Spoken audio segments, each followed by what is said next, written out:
So, born and raised in Kentucky. I have lived in Pueblo City for the last 2 years. I was in Fowler for a couple months, but I've been in Colorado for over 2 years, nearly 2 years now, and I have been living in Conejos County for the last 2 months. Now, I wanted to share a couple Pueblo stories. The last story is going to be the story that eventually said, this ain't the place for me. Now, just to give you a sense, okay, so this is just what happened in Pueblo. So I'm walking around, and I'm working on a website, and I like the architecture, the Aztec Adobe kind of architecture, the square mud buildings. And I like that. It's Pueblos. They literally are a bunch of Pueblos all over in Pueblo. So I was going around, and I was taking some pictures of the architecture of the houses. And so I just walked about 2 or 3 blocks away from where I was living, and 2 or 3 blocks I was, one kind of major street, but not really. There's no major streets in Bessemer. There's stop signs, and then there's speed bumps everywhere. So I had just gone 3 blocks, and then I was crossing kind of like, the main place for the hospital and the community. So I was crossing the street, and the lady, she didn't stop. Whoever was driving across the way, she almost seemed like she sped up, like she wanted to run into me. She wanted to run me over. So that's scary. What the hell is that about? So I crossed the street, I'm walking, back home, and I saw one house that I liked. So I stopped and I took a picture of it. Now that same lady who almost ran me over, she had drove around and then she had parked. Now, probably because, she lives right there, but I don't know who the hell these people are. These assholes just tried to run me over, and then they drove around, and now they're just parked right there in front of me, staring at me and watching me like a bunch of weird, creepy predators. Like a bunch of weird, creepy predators who's just stalking and following me. It was very uncomfortable. And so as I was walking away, the lady had said something about, what is he doing, or some crap like that, and I just remember, being so fucking scared. She's a psychopath. She doesn't give a shit about me. She doesn't respect me. She was with another woman, and so it seemed like there was big woman, little woman. So big woman was, she's like, that's her little wife, and so she's being this tough.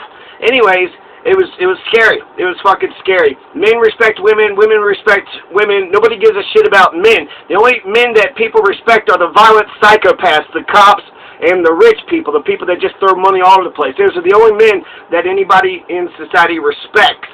And so that's bullshit. That's just fucking bullshit. I just remember walking away from that like, goddamn. So she's allowed to stalk me, follow me. She can make comments and try to turn it around as if like, what? All I did, I just passed through, right? I just passed through. I took a picture of a house, and then I just left because I was like, God, I'm scared right now. I am really, this psycho piece of shit is going to pretend that she's the victim, but she's the one that's perpetuating the entire thing. Stalking, following, being a creepy fucking weirdo just sitting there. What, you going to start videotaping me next? You going to follow me home next? So, that happened. There was another incident where it was just this white trash lady driving this station wagon. She had like 2 or 3 people in the station wagon. So I get off of Indiana Avenue. That's where the Evraz plant is. So you got the steel plant owned by the Russians, which there's more money in that steel plant than all Pueblo combined. So the Russians owned the city of Pueblo, just hands down. It used to be the Rockefellers. The Rockefellers used to own that steel plant. It's the steel plant that killed all those Ludlow kids, all those kids in Ludlow.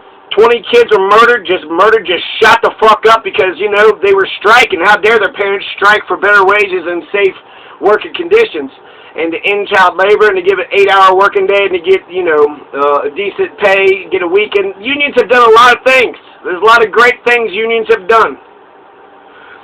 So, Evraz, I'm off of Indiana Avenue, and they've shut down one lane. So in order, you get on the Indiana Avenue, and you could go to the right to Evraz. You can keep going straight, get back on the interstate. You could turn left underneath the overpass, and then, into the community. So there's an overpass. They shut one lane down. So I'm sitting there at the stop sign. I'm waiting. The other person, they drove on through, so I'm waiting. There's somebody that's coming up, but I had been waiting there, so I went ahead and I went first. As I'm driving through it, I'm going like, 5 miles an hour, but I'm trying to hurry up and just, just kind of skedaddle on through. And so as I'm driving through, the person that was coming up isn't stopping. So I'm in, I guess the right-hand lane, but the other lane's closed, and the other person going through, and now I'm going through. Well, this person, this white trash lady, again, another white trash lady, she's driving towards me, towards the underpass, pretending that she doesn't see me. And actually, I just heard this is what James Dean did. James Dean didn't crash because he was, being wild and crazy. The other person was in his lane, and James Dean, his last words were, he'll see us, he'll get out of the way, something like that. And he didn't. So because he trusted the other person took his life. So, I shouldn't have trusted her, right? So I'm driving through. She could see that there's a car driving through. She could see that there's a car driving towards her. But instead of slowing down, there's a stop sign, too. There's a guy with a stop sign that says, there's one on one end that says slow, and there's the other guy on the other end that says stop. So she's, not stopping. She's kind of slowing to a stop, but acting like she's going to keep on going. So I'm like, shit, she's going to wreck into me. So I hurried up and just sped on out so I can get over into the other lane. And then as I sped up, she was like, slow down! And I was like, why don't you fucking stop? Why don't you stop? And then that was it. And then, she went on with her life. I went on with my life. But what the fuck? Because she's a dumb piece of shit. She's a dumb piece of shit that can't pay attention to see what's going on. She doesn't stop at the stop sign. You're supposed to stop at the stop sign. But instead of her being smart, instead of her being aware of other people, instead of her being legal, instead of her following laws, she's going to be shitty to me. And then there's 2 or 3 other people in the car. So fuck, am I risking getting my ass kicked over this shit? Because she's stupid and dangerous and doesn't understand the law. Now, okay, so that's another Pueblo story. There's this one time where I almost got into a fight over shitty dogs. I've read the law, and dogs are not allowed to bite you in Colorado. So as much people want to sit there and defend all fucking dogs being as shitty as fucking possible, if I stayed in my yard and I was like, fuck you, bitch, fuck you, what the fuck you doing? I'm gonna bite you, and just over and over again, I'm gonna bite you, people would say something about that, but it's so fucked up. American people are so fucked up, they don't give a shit about humans. They don't care about other people. They'll care about animals before they give a shit about people. That's another fucking problem. I remember the animal rights activists, too. There's another good story. But the last story I'm going to end off on, it was the government and it was the people. They're all a bunch of criminals. Instant runoff voting, they fucked over the children. They fucked over future generations of kids over and over again. They could have got instant runoff voting, but instead of doing that, they followed the liar, Dennis Flores. Dennis Flores lied to fuck them over, so that way they'll never have democracy for the rest of their lives. They'll never have actual democracies. You get a vote and you give your power away, but in terms of having direct, pure democracy where the people actually matter, that's dead. That will never happen in Pueblo City forever and ever unless they get 2,000 signatures and overthrow the mayor. And that's actually because the mayor didn't go through the charter convention. Well, you can overthrow the mayor with just 2,000 signatures. This is a strong mayor. Go for a popular mayor. If you wanted a popular mayor, then you would have had a popular police chief, popularly elected fire chief, popularly elected all the chiefs, water board, public works, all of it. All those chiefs should be elected. Let's have a popular government. Instead of a strong mayor, let's have a popular government. But they wanted, strong mayor, so they just want tyranny. They just want a fucking dictator. They don't believe in the 3 branches, so that's the government. Now, is it any surprise that when the government's a bunch of criminals, that the people's going to be a bunch of criminals? Absolutely not. So Pueblo City is full of these, uneducated, poor-ass Puebloans. They birthed them, they raised them, they went to school there, so they're dumb as shit, and all they know how to do is rob and steal from people because there's no jobs, no opportunities, and they're clannish, they're tribalistic, and so I was nervous about calling the police because I didn't know who they were, and if they don't believe me, then I've already, burnt that fucking ticket. You call the police, you're a snitch around the community, so it was like, who's going to fuck with me first?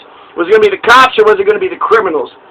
And eventually, it was 2 years, so eventually the criminals fucked with me. And the reason why they fucked with me is because I offered them something decent, okay? So here's another nice Pueblo story. So, in Pueblo City, basically the last straw, and actually I don't even know, the landlord's taking $550 every month and they don't give a crap. I asked them to pick up the washer. They didn't pick up the washer. So in a way I'm like, well, who actually stole more? Who took more of my wealth? So, you would think that a landlord would want you to get a job so that way you could pay them and do well, but they didn't give a shit. It's like, they were like gangsters. They would drive and just be like, where's our fucking rent? Okay, here's your fucking rent, you piece of shit. So, I don't know, between the oppressors, I think the landlord took a lot more money than I did. Or a lot more money than the criminals did. So, in terms of total amount, But the criminals, okay? So I'm living next door to some old gangsters, and then there's some new gangsters. And the new gangsters I like, the old gangsters I once to like, but they were just basically, the mothers are assholes. The mothers are such pieces of shit. They've been sitting on their fat asses yelling at these kids. These kids are wild savages because their mother's a wild savage, and their mother just yells and treats them like crap and doesn't love them and doesn't love them to life and doesn't protect them, treats them all like, you know, a bunch of little slaves. Do this, do that. And because of her, because she doesn't love them, you know, they don't understand the world. The world doesn't make any sense to them because they're being manipulated by a person who don't give a shit about them at all. And then there was the old lady. The old lady was mean as shit. She tried to undercut me and tried to buy it off of me. Hey, I'll give you $600 a month, but he had already promised it to me, so in a way, he went ahead and sided with me, but they might not be able to get those folks out of that house if they allow those folks to get in there. So it's, you know, a tiny house, a lot of rats. And these rats are all living on top of one another. Always a commotion. Always some shit that was happening there. It was on Spruce Street in Bessemer. Every fucking day. Every goddamn day. Some argument. Some fucking bullshit. So one day, I looked outside, and their brothers were fighting. And they were cussing. They were yelling. And yeah, there was the one that I liked. And then there was, you know, the other one that I didn't even know about. So there's Fatty McNasty, right? Lorenzo. And then there was the other guy, whatever the fuck his name is, fucking piece of shit, fucking douchebag, criminal, fucking psychopath, right? Just don't give a fuck about nobody, just mean, shitty, and has totally warped, his brain is warped. So the criminal and, you know, the guy who was kind of the older brother of them all, the leader, were fighting. And then I saw Lorenzo pick up a hammer, and then he was chasing them. And then Sneaky, whatever they call them, they have nicknames because they're criminals, right? So you can't use their actual names. And so Sneaky is sitting there running inside. Lorenzo's chasing him with the hammer. Eventually he's hanging outside, and then I'm just kind of chilling. I'm like, what? Should I do something about this? You know, I don't want to see them get in trouble. I would like for, you know, as a family, I liked them as a unit. So, you know, I wanted to see them get along. It was sort of depressing not to. So you know, while he was outside, I said, is everything okay? I asked him, did you want to smoke a joint? And he said, no, everything is okay. And then eventually he said, can I get a ride? Can I get a ride? So this criminal piece of shit, the guy did not know, you know, I was offering a fig leaf to him because I like the family. I like the family. I like the father. I like the son. You know, and I guess that's about it. The mothers were a piece of shit. The mother and the grandmother were just fucking assholes, just mean, shitty assholes. And towards the end, it started to be crystal clear that they were fucking assholes, and they were always going to be assholes, and they would never stop being assholes. And that's very sad. You know, if anything, I criticized my mother for not having a backbone, for not standing up, you know, more. But I at least had a mother that like loved me and gave a shit about me. So whereas, you know, I understood what love is, even if I didn't get, you know, the full. So I think it would just be painful to actually be with a mother that's not. I mean, I know that my mother loves me, but if she was just manipulating and controlling me and oppressing me all the damn time, then she wouldn't love me. She wouldn't even give a shit. She just wants to tell me what to do, have power over me. And so to have a mother like that, that means you're not loved at all. That means you're not loved at all. Okay, so now where are we at? So I drive Sneaky out into the middle of fucking nowhere, somewhere out in the eastern part, the east side, in an alley. I just dropped him off in an alley. He had some tools, some I don't know, impact or drill or something, and then that was it. So, you know, we had a nice conversation. He seemed actually to be pretty cordial. Dropped him off there at the corner, and then I went back home, and then as I was driving out, the cops were pulling in, so the neighbors had called the cops on them, and then in hindsight, I should have just let the cops deal with them because, you know, that Sneaky, several times he'd been, oh, come on, what's up? Just yelling in the alley, just yelling, come on, what's up? I was like, what are you yelling about? And he was like, somebody else was talking shit to him the other day, so he just wanted to yell in the night because he felt that somebody was talking shit to him one day. And so while I give him that ride, I also said, here, you know, I got an RV. You can stay in this RV here while I stay in the house. And that turned out to be a mistake, too. So Pueblo, the police had said that once you allow them to stay in your house, once you let clothes, them, you know, take their clothes into this place and give them a key, they get all the power. Again, we're going to defend the fucking dogs, right? Dogs can bite little children. That's okay. That's the culture of Pueblo. They'll kill the sunflowers. They'll let dogs bite the children. They don't give a shit. They don't care about anybody or anything. They're mean fucking people. They're mean, shitty people. When I first moved there, it was you know, you would think a nice little old lady and man, they would be nice as hell, but they let their dogs bark at anybody and everybody, including little kids. It's not a safe place for kids. You should not walk on Spruce Street, not just because of the criminals, but because the so-called good people have mean, shitty dogs that may one day break out and, you know, bite a kid. And they should be fucking liable. They should be liable as fuck for, you know, some shit like that. So, the Sneaky, I offered him to stay. He stays. The cops eventually, when I call on him, say, well, you let them in your RV, so they're going to stay. So if I get in my RV and I drive the fuck away, I got to keep this piece of shit in my RV. I own this whole fucking structure, but because I gave somebody a chance, and the only thing I was wanting is just, you know, I wanted the family to stick together. I want the family to, Tony Pemberton had said, get involved with your neighbors. We got to get involved.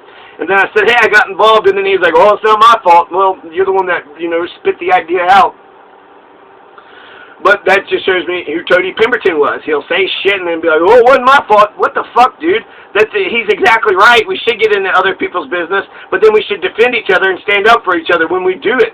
So, so I'm letting the guy stay in my RV. And for 2 weeks, the deal was you're going to pay me some money or you're going to go on these meetings, 3 meetings a month. It's so fucking cheap. And when I think about it, he didn't give me no fucking money, give me no fucking respect, didn't go to any of the goddamn meetings. Eventually, I keep on looking outside, and then there's, you know, 3 or 4 people coming in the morning. He's a fucking meth head. I know they're a bunch of drug dealers, or a bunch of drug addicts and shit. So I gave him a safe place, right, to just not hurt anybody, just be right there like Switzerland. I'm reducing the harm. Right, throw the needles in the trash, and but as I'm watching this shit, you know, it's all happening in front of me, so it's like I'm responsible for all of it. The tire gets flat, the door gets broken, people are in and out, and it just seems like you're just taking me down. You're taking a piece and a piece, you're nibbling at me. It's like the banks nickel and dime you, and then eventually, you know, they take you out. And so that's exactly what it felt like. The sneaky, you know, sneaky fucking whatever, Matthew, whatever the fuck that guy's name was. Mr. Pueblo, Mr. fucking Pueblo. This is who Pueblo is. Pueblo defends this person. The dispatcher didn't give a shit that this person was hitting women. So, okay, so let's, eventually, what's the breaking point, right? So he's only in there for about 2 weeks, maybe less, maybe more. But I'm letting him stay there. He's got a woman, so he's bringing a woman around, and I hear she's a prostitute, so she's a poor woman having to, you know, have sex with men to be able to eke out some kind of existence, some kind of living. And so he's got a woman, and that's fine. I didn't, you know, that's great. I'm happy for him. And, you know, if anything, they only had each other. But while they were in here, he's always yelling at her, and was just kept on getting on top of her, like just yelling at her and being mean, not on top of her, but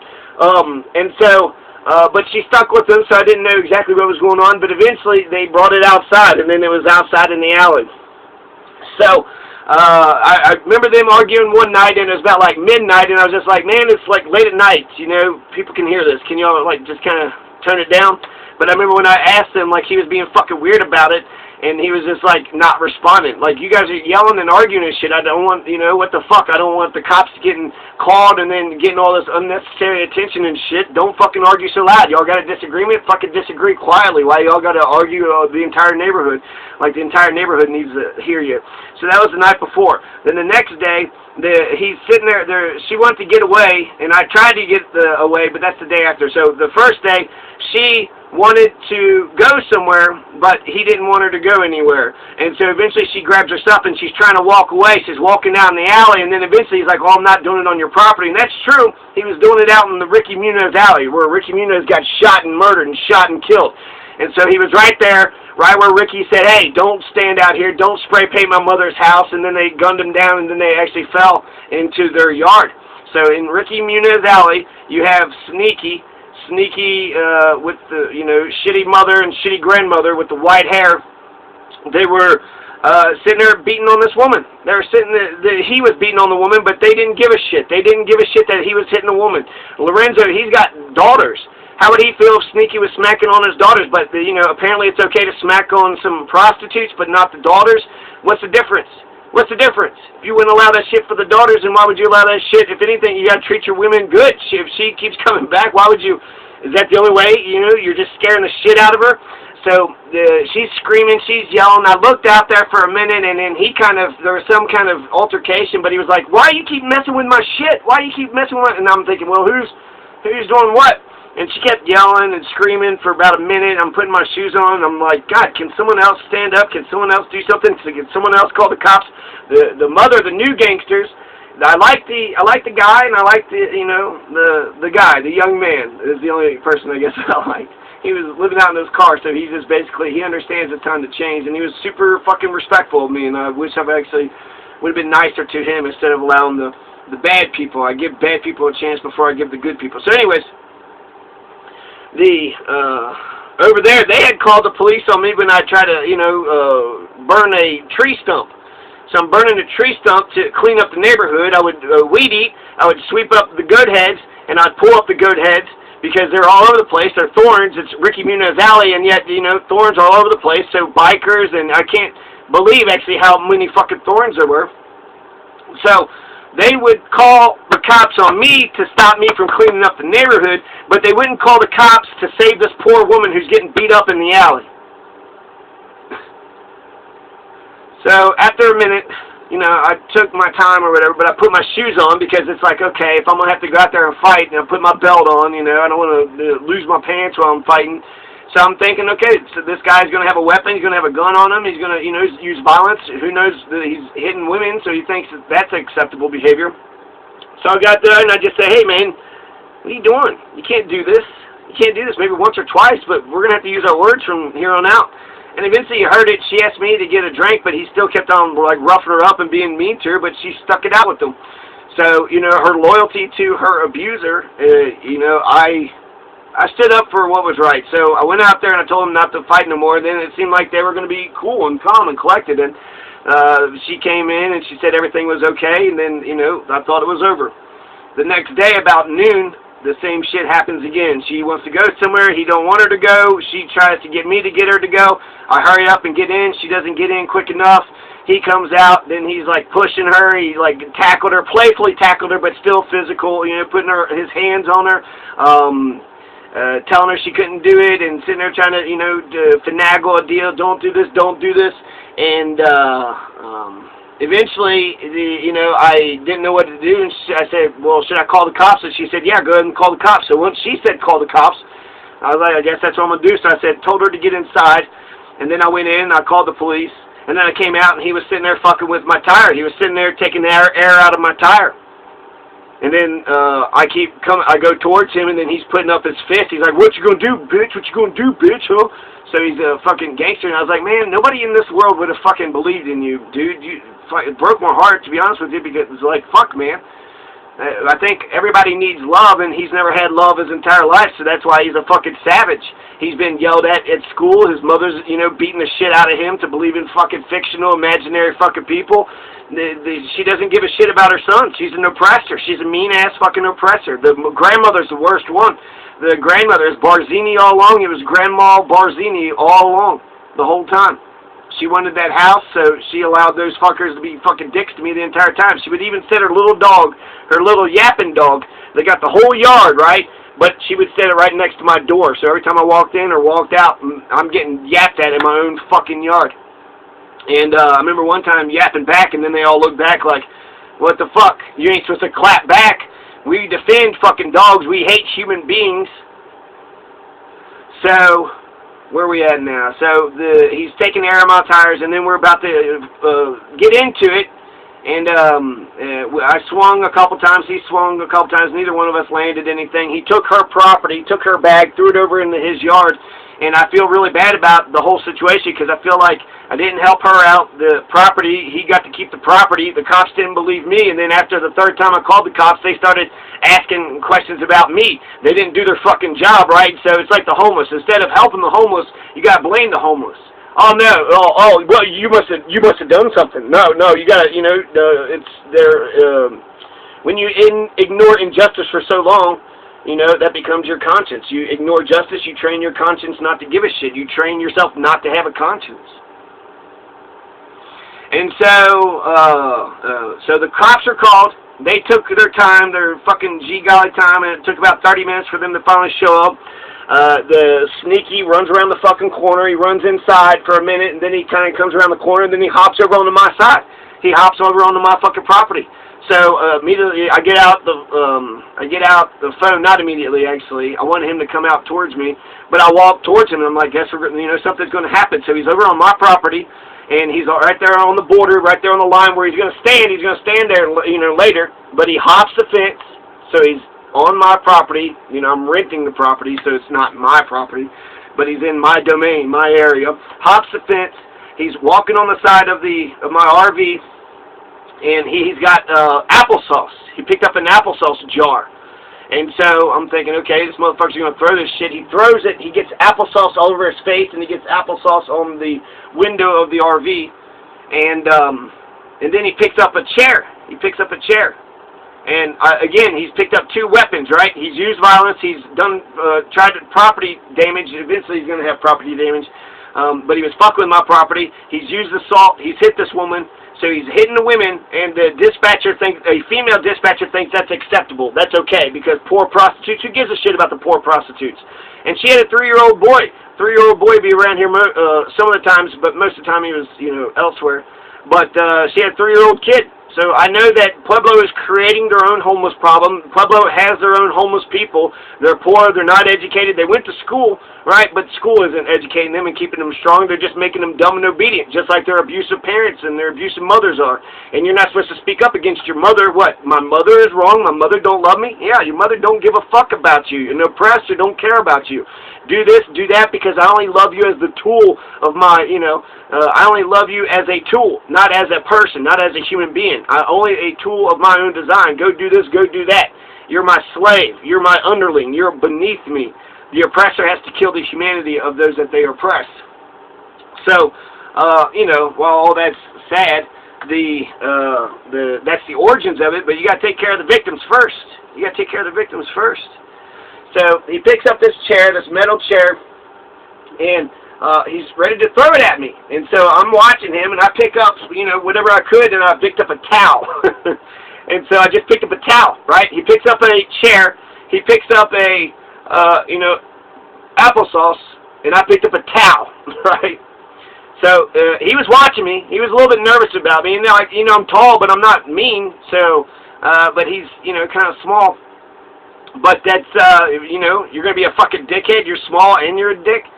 So he picks up the chair, metal chair. He's about to throw the chair into me. I pick up this towel, and he's sitting there watching me because he's watching every single second, right? So it's fascinating what I just now did. I picked up a towel, and so what am I going to snap him with the towel? Which I guess I could have snapped him with the towel. I could have snapped him right in his mouth.